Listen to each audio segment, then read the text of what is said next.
AITA for moving into the house I inherited, even though my lodger feels unsafe around men.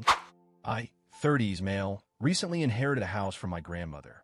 I've lived in various places before, but this house was different. It was my childhood home, and I have memories of it that go way back.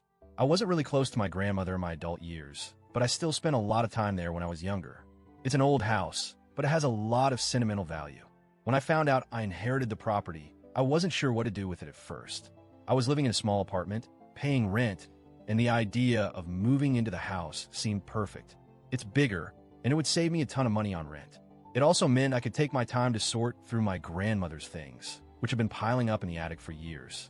My grandmother had a lot of stuff, and I wasn't ready to deal with it right away. However, when I moved in, I discovered that the house wasn't empty. My grandmother had a lodger, a woman in her 30s, with a 6-year-old daughter, living in one of the rooms. I knew about her, of course. She'd been renting from my grandmother for a while, but I didn't realize the full scope of the living arrangement. When I found out, I was a little taken aback, but I figured it wouldn't be a big deal. After all, it's just a room in the house, and she had been there for a while.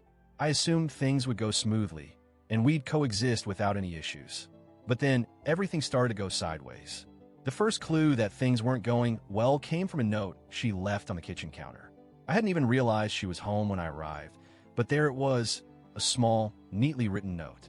It read, "I'm not sure how this is going to work out, but I don't feel comfortable living in the house anymore now that you're here. I've lived here for a while, and it's always been a calm, peaceful environment. I'm worried about my daughter, and I don't feel safe living here with a man I don't know." At first, I was confused. We hadn't even spoken yet, but I could sense there was tension in the air. I tried to brush it off, assuming she was just nervous because of the change.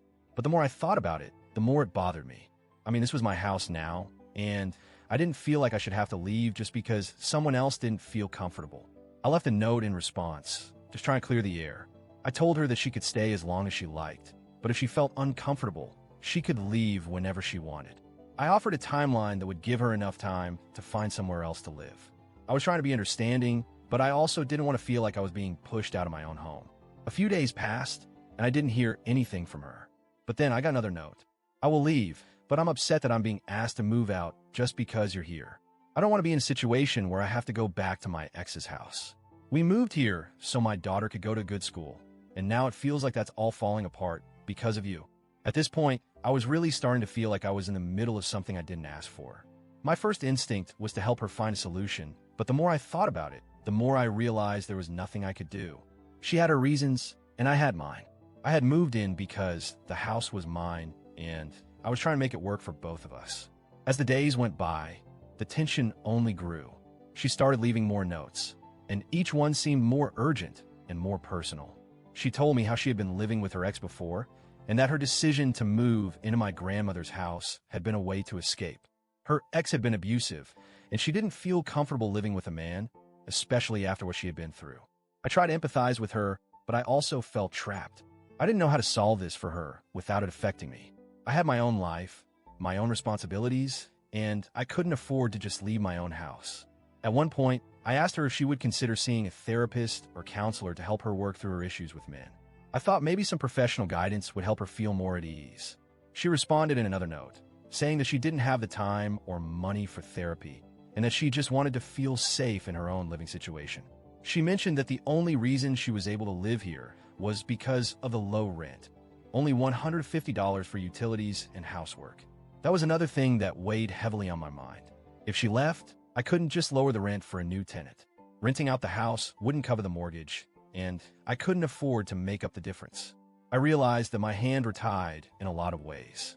If I moved out, I'd still have to pay for the house, and that wasn't an option for me.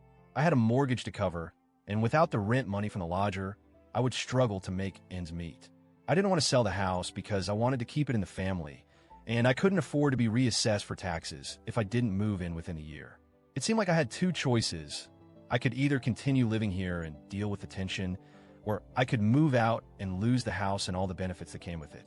I wrote back to her, letting her know that I understood her concerns, but that I couldn't move out.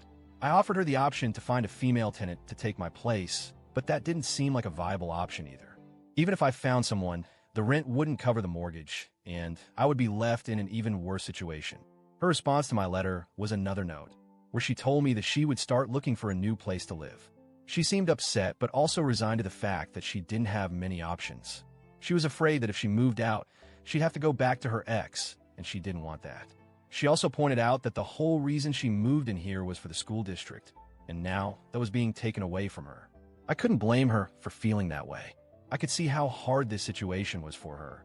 But at the same time, I had my own responsibilities and realities to deal with. I couldn't just throw away everything I had worked for to make room for someone else's comfort. I decided to be as fair as possible and told her that she could stay for as long as she needed, but that she had to make plans to move out eventually. I didn't want to force her out, but I also couldn't continue living in a state of constant tension. Now I'm torn. I feel bad that she's in this difficult situation, and I wish I could do more to help. But I also feel like I'm being asked to sacrifice too much for someone I barely know. I can't move out of my own house. I can't afford to make up the difference in rent, and I can't sell the house because of tax reassessment. So here I am, stuck in the middle of a difficult situation, trying to be as fair and empathetic as possible while also protecting my own interests.